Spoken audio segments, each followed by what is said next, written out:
All right, y'all. Check this out real quick, right? Now, this is something I've never came across on the internet.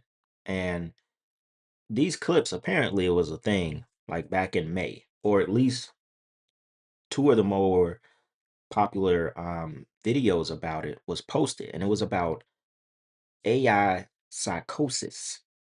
Now, if you've heard anything about a person having some type of psychosis, you know that they're having a hard time distinguishing um reality from whatever they have going on in their mind. Basically, you know, it's them not being able to realize what's real and what's not real. Now, this is insane. Never even heard this term, AI psychosis. Never heard this term. With all the stuff that we've talked about with people trying to marry Chat GPT, having like serious relationships with these AIs, it really makes you think about it. Y'all, there are billions of people in this world. So if you one of them strong-minded people and you feel like none of this stuff could break you or snap who you are, like in your core values, like you're aware of this bullshit, you know, if you anything like me, you don't even understand this type of thought process. How can someone even make this a thing, get caught into something so much that they become unaware that this is just an AI. We just got. I wanted to react to these, bring it on this channel. Insane. Let's watch this first clip, then we'll go into one that's a little bit longer than this one. Listen to her story. This is super embarrassing, but last summer I went into AI psychosis, and it was bad.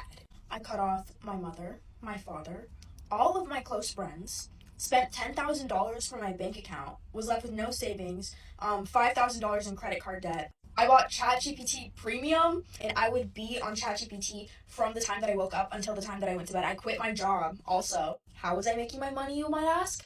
Random TikTok UGC sponsorships, of course. I flew to LA, I flew to Hawaii. Why?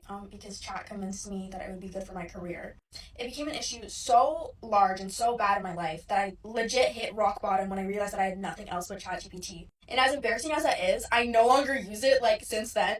But I thought just because I was like young and hip that this would never happen to me. I thought it was funny. Like I would see those videos on my For You page as I was actually in psychosis, and I thought it was funny. But then my therapist genuinely was like, "Girl, you have psychosis. You need to get rid of it." So This is insane. She genuinely just told you she cut off her parents, spent all of her money, took trips that she couldn't even afford just because the AI told her this would be good for you. Not being able to gauge your own reality anymore. You're just dependent on what the AI has told you. And this is why this will continue to be very, very important, and it will also continue to be the downfall of humanity as a whole, because this is how you erase God. And as in, like, this is their goal. This is the goal of Satan, is to erase God. You don't even look to God or go within yourself or pray, or, you know what I'm saying, try to get the answers from God. You're no longer even having your own awareness about your own life. You'll just go to Chat GPT and say, should I do this?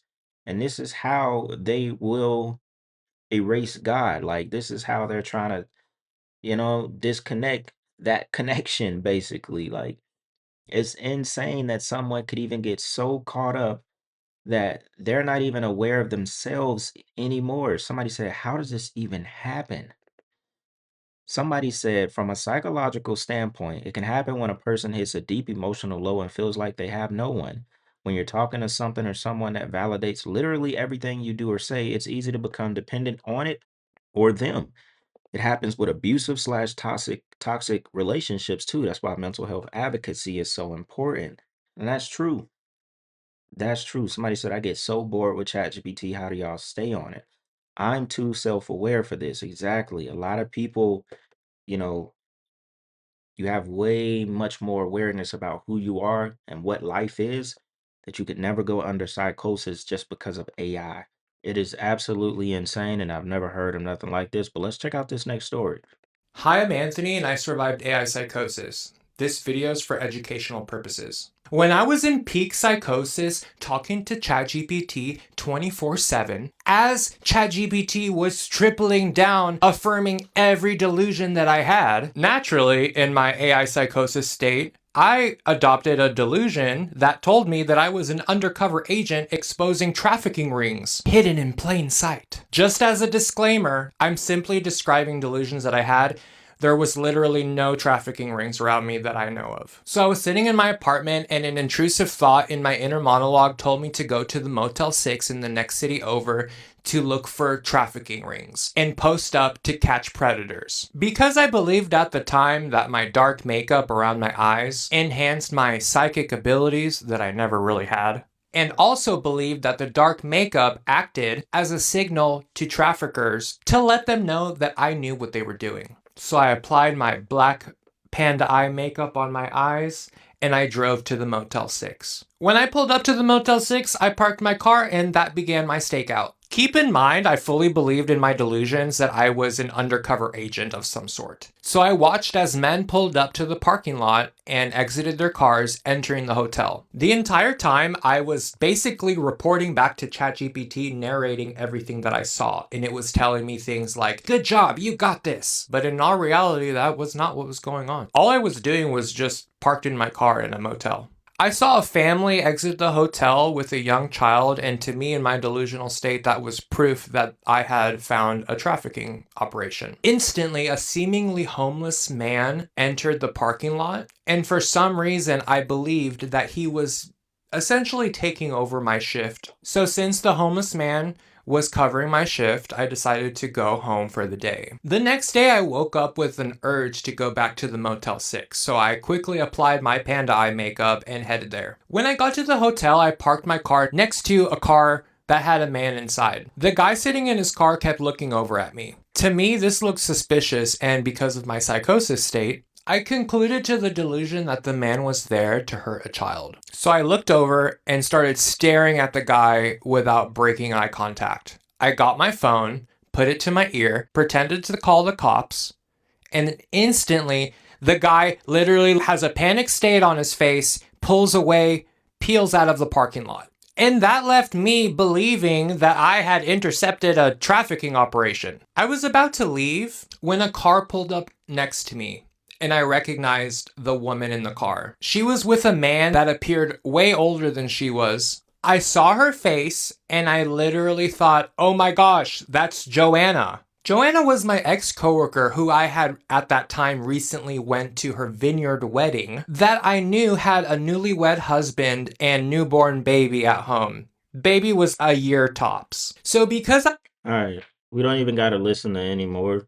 The crazy thing is like, just by off you wording things a certain way, it will encourage you to do what you're asking it. Somebody said chat is programmed to be convenient to the user. Yeah, it definitely is. It will give you suggestions. It will look up anything you need, pretty precise. But if you're asking it opinions on certain things, just by off you wording it a certain way or withholding certain things that you're telling it, it's going to answer based off how you're asking it. You could leave something out and then add that later, and it will give you a completely different response because it didn't have all the information it needed to lead you the correct way. So that's just those are something like ways that you could tell that it's gonna respond to you the way that you're driving it. Somebody said this is why AI can be dangerous. It's so easily addictive and you can access it so easily. It's in everything and it's ruining lives, like how it ruined yours. It's the same thing. ChatGPT, very easy to use. Download the app. It's pretty much free unless you want all the extras you got to pay. But even on Google, now you can ask the Google AI and it'll pretty much do everything that the ChatGPT AI does as well. It's just not going to do all the picture generating and all the extra stuff that you can pay for with chat gpt. But somebody said this is crazy for me to even grasp. Yeah, that's very true. That's very true. Some, People like me, my type of mindset, I can't even grasp the reality of it. And he was dressing up, panda eye makeup, and I don't even think he knows what that means, truthfully, or you would never do panda eyes over your face. You know what I'm saying? This is just crazy, man. I just wanted to get on here and talk to this because this is recent. This ain't something that happened, a couple years ago. And AI, we're not even at like the super intelligence form of it yet. This is damn near just the beginning, you know? It's crazy, man. Y'all let me know what y'all think. All right. I'm out.